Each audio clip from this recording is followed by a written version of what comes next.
Good morning everyone, today we're checking out a brand new video from the Game for this about how this 10-year-old detail may finally solve the FNAF. Oh boy, how many times is this game gonna be solved? Alright, well let's just hop in and see what they were able to point out this time. Take a look at this footage from FNAF 2. Seems normal enough, right? But what if I told you that the Mimic is in this video? No, I'm not lying to you. And no, I've not doctored the footage either. The Mimic is here. They have been here since the very beginning. Give up? Well, if you look very closely, you'll find that the Mimic is this guy right here. The paper plate?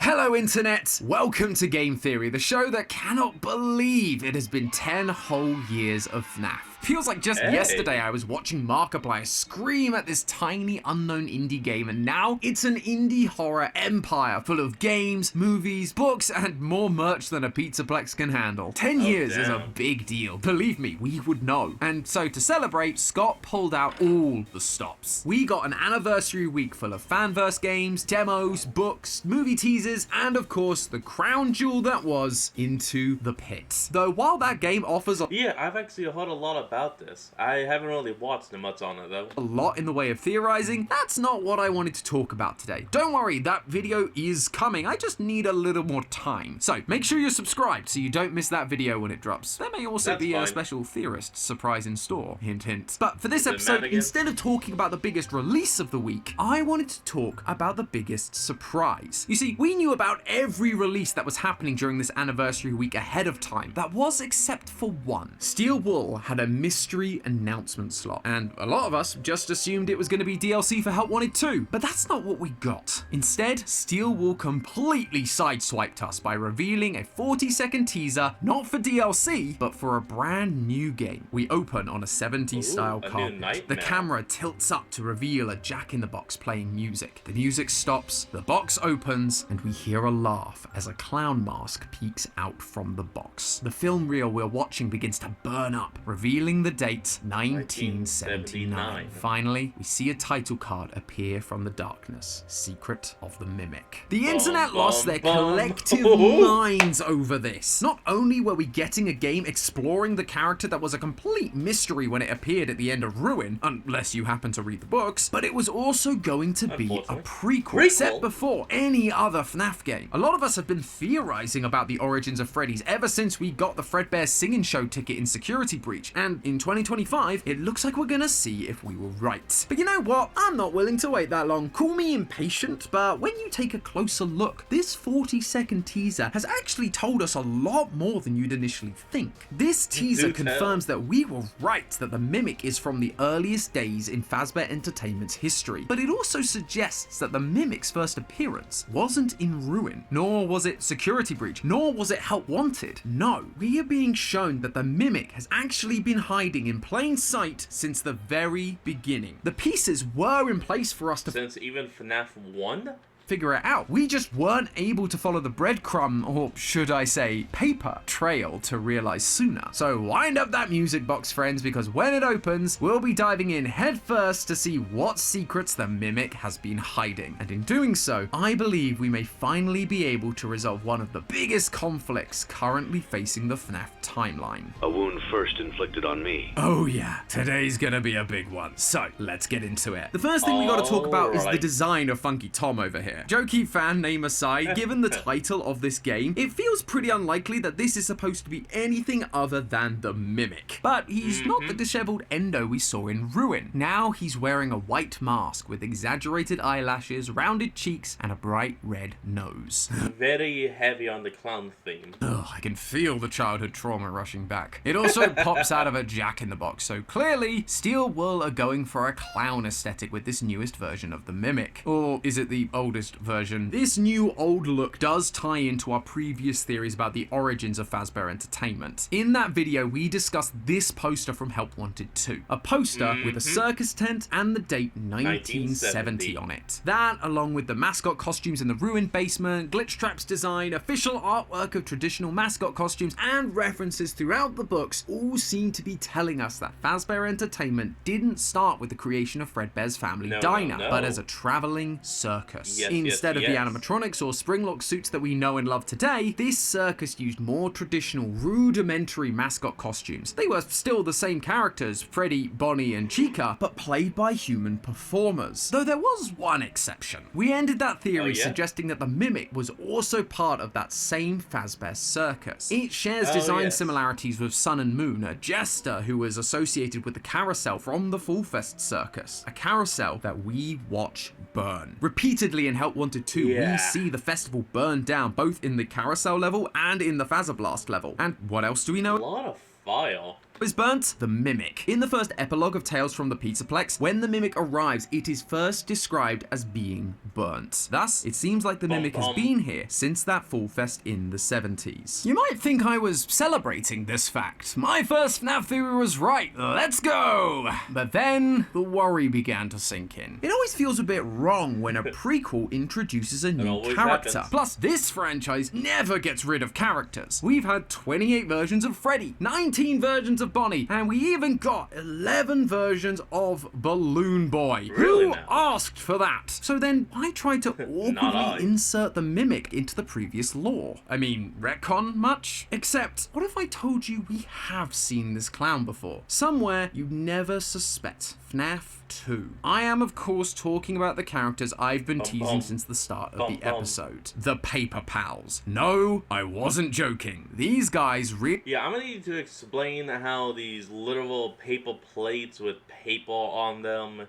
is anything more than paper. Literally, please explain. really are the key to everything. If you don't know who I'm talking about, the Paper Pals are these simple characters made from paper plates that have been hanging out on the walls of pizzerias ever since their introduction. To this day, we've never really given them much thought. They never seem to be that important, but their continued existence in the franchise has always struck me as unusual. In fact, the only reason I was reminded of them is because I was watching Dorko's playthrough of Into the Pit, and wouldn't you know it, they are once again just hanging out. For them to keep showing up, especially in these modern titles, they have to be important. And I think the weird clown mimic is the piece that ties them all together. Originally, there were 3 of these guys. A Freddy pal, a Bonnie pal, and this thing. According to the game files, he's just called Paper Buddy. And of the 3, he's definitely the weird one. In FNAF 2, he could just disappear from the wall and suddenly appear in your office. He didn't do anything, he was just there now. Even his design feels out of place. The other 2 are clearly characters we know, Freddy and Bonnie, duh. But this guy doesn't have any recognizable features. He's got red arms, blue legs, a big smile, and a big nose. It's just so weird.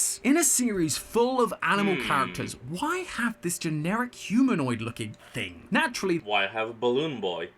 There you go. The only logical explanation we had at the time was that this had to be Balloon Boy. He was one of the few humanoid characters we knew about by FNAF 2, and he wears a red and blue outfit. But now that I'm looking back, I'm not so sure anymore. For Bonnie and Freddy, we aren't just relying on the colors to show us who they are. They have extra design details that connect them to their iconic characters. Bow ties, hats, ears, that sort of thing. If this Paper Buddy was supposed to be Balloon Boy, why not give him some of his iconic attire, like the propeller hat or the sign, or, you know, a balloon, the thing he is literally known for. What this therefore implies to me is that Paper Buddy is actually supposed to be someone else, someone with a much simpler design, and the answer of who becomes extremely obvious when you take a look at their appearance in FNAF World. That's right, not only were these guys considered important enough to be playable characters in one of the weirdest entries in this series, but Scott also used it to give us a vital clue about who this guy was supposed to be. And it's all because of one teeny tiny design change. We've gone over Paper Buddy's design already. The red arms, blue legs, buttons, big smile, happy eyes, big nose. All of that is the same in FNAF World, except for his nose. It's still as big as before, and it's in the same place. It's red now. But the color is now different. It's been changed to red. And a red nose means one thing. Clowns. What we're seeing is Paper Buddy's design matching exactly with the iconic design of clowns, and therefore also matches what we've seen from the Mimic in this latest teaser. Now, I recognize that this feels like a stretch. This is all down to interpretation and could be taken a number of different ways. Believe me, I was honestly unsure of all of this too. That was until I found this. The final clue that absolutely sealed the deal for me that Paper Buddy is the Mimic. Take a look at the attacks the Paper Pals have in FNAF World. The first two are Prize Ball 2 and Mystery Box 2. Both generic attacks that would make sense for any character in any pizzeria. But the third and final attack is called something very specific. Mimic Ball. A move that mimics the last attack used. I could not believe it when I saw this. Of all of the games, it was FNAF World showing us that the Paper Pals were specifically able to mimic others. The third Paper Pal from FNAF 2, Paper Buddy, is a paper version of the new clown mimic that we saw in the teaser. In my previous theory, I mentioned how FNAF 2 isn't a revamp of the old franchise, but a callback to the circus origins of the franchise. The red-cheeked toy animatronics were calling back to the original costumes worn at the circus. You have the carousel calling back to the carousel from Fall Fest that we got to see in Help Wanted 2. And now we have Paper Buddy calling back to the clown mimic that was present at that same circus. It all just fits together so neatly. It could... Yeah, all the puzzle pieces all actually falling into place pretty well. Also explain the clown mask in things like Sister Location, the one that would later go on to become Ennard. Why is that mask in such a position of prominence? Because it was the third member of that original circus trio. Someone... Wait, so would that technically be like the Mimic's face? Who had been there since the beginning. Although, speaking of trio, while Paper Buddy being the Mimic and appearing in FNAF 2 makes sense, him being grouped with Freddy and Bonnie feels a bit odd, right? Even for the early days of the franchise, a clown isn't the obvious one to pair with Freddy and Bonnie. Chica I'd have understood, maybe even Foxy. But this guy is just so random. If you've followed us for a while, you'll know that we are obsessed with these kinds of details. The grouping of animatronics through merchandise or decor can often tell us a lot about the history of the franchise. We felt like Foxy had to come later because he had a separate stage to the other three. It felt like Chica wasn't originally part of the group either because she had her own Party World spin-off during Sister Location. And in Ruin, we figured out that Sun and Moon came much earlier because they were getting collectibles alongside OG characters, while newcomers like Roxy and Monty weren't. So placing the Mimic Clown alongside Freddy and Bonnie has to imply there's a special connection between the three. So why make the Mimic the awkward third wheel alongside this famous duo? Well, it turns out the rule of threes isn't just an important literary technique. It was also super important for performances at the circus, particularly when it comes to clowns. In a traditional circus, you would have three major clown archetypes: the Auguste Clown, the White-Faced Clown, and the Contra-Auguste Clown. We spoke about the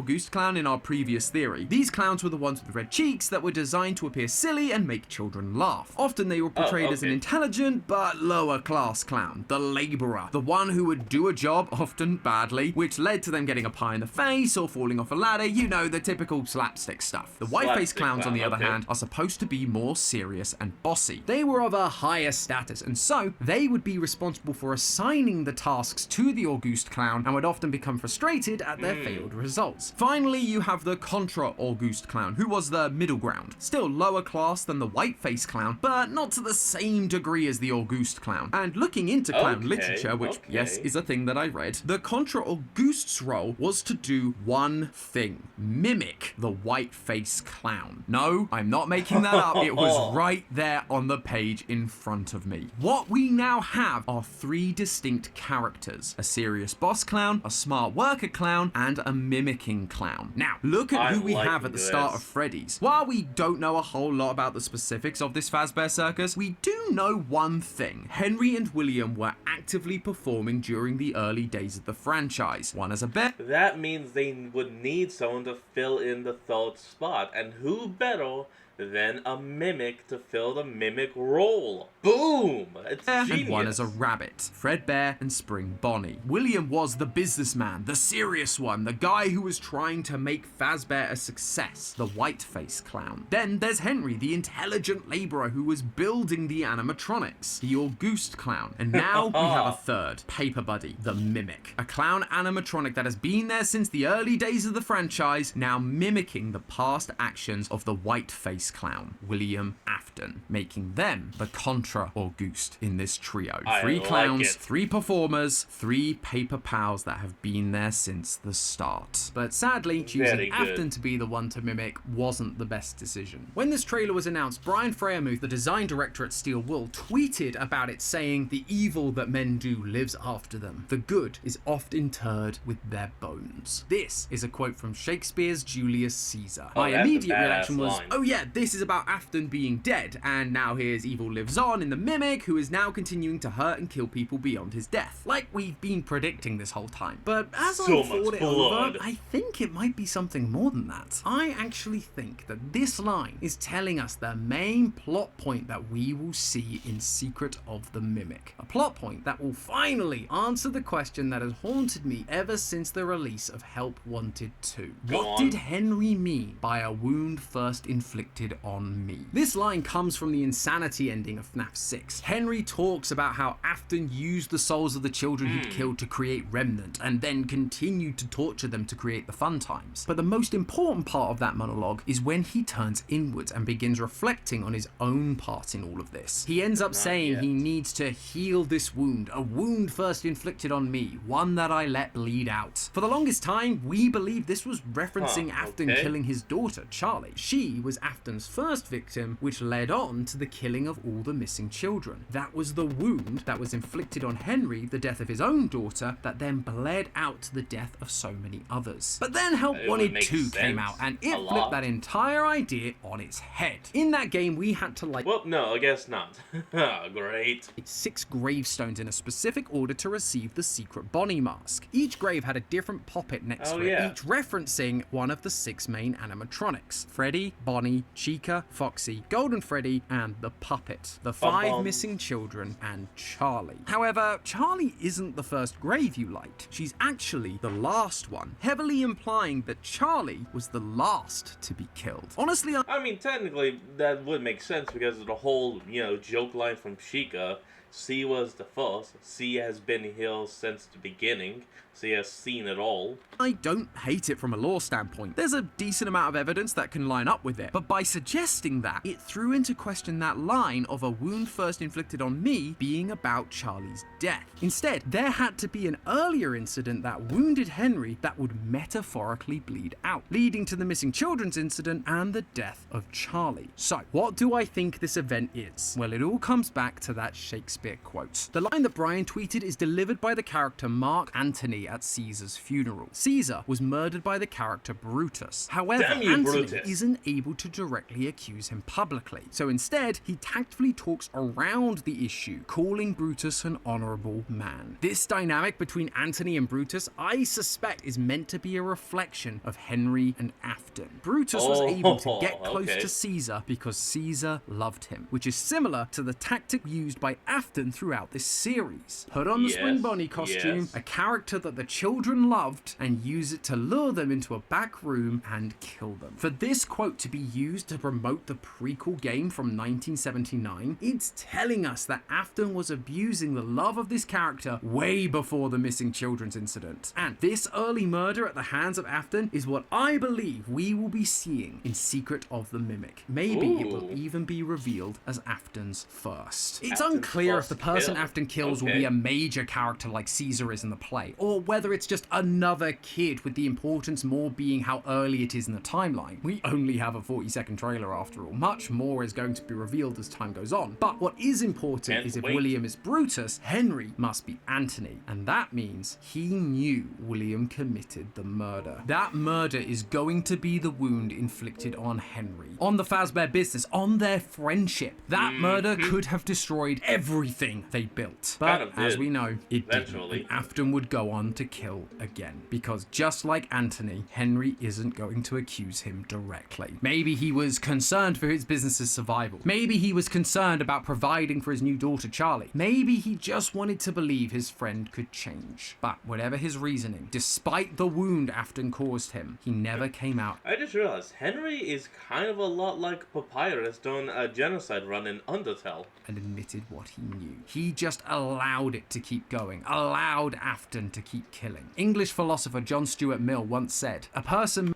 may cause evil to others, not only by his actions, but by his inaction. And in either case, he is justly accountable to them for the injury." That Weirdly, I think there's a line somewhere out there about how for good people to do bad is to not do anything at all. I don't remember where that's from. That is why he feels so guilty in the insanity speech, because he knows that his inaction in that moment from the circus led to the creation of not one, not two, but 3 monsters. William, the yellow rabbit that would go on to kill so many children, the clown that was designed to mimic Afton, now carrying on his horrible legacy, and himself, the man who stood by and let the first murder happen, leading to the deaths of so many others, including his own daughter. It I all guess at the end of the day, they really were the perfect trio. But hey, I think we can all agree that we've got a lot to look forward to with FNAF. So many new games were demoed or teased during the anniversary, plus we still got a bunch of new books and a second movie coming, which means it's gonna cost a pretty penny to keep up with this stuff. Thankfully though, the sponsor of today's video, SoFi, is here to... Well, let me take a quick look. And that is the end of today's episode. Alright everyone, well I hope you enjoyed this. Remember to like, comment, and subscribe for more. Link to the original will be in the description below. And I'll see all of y'all next week when we flick back on. Till then, this is Fox, signing out. Peace.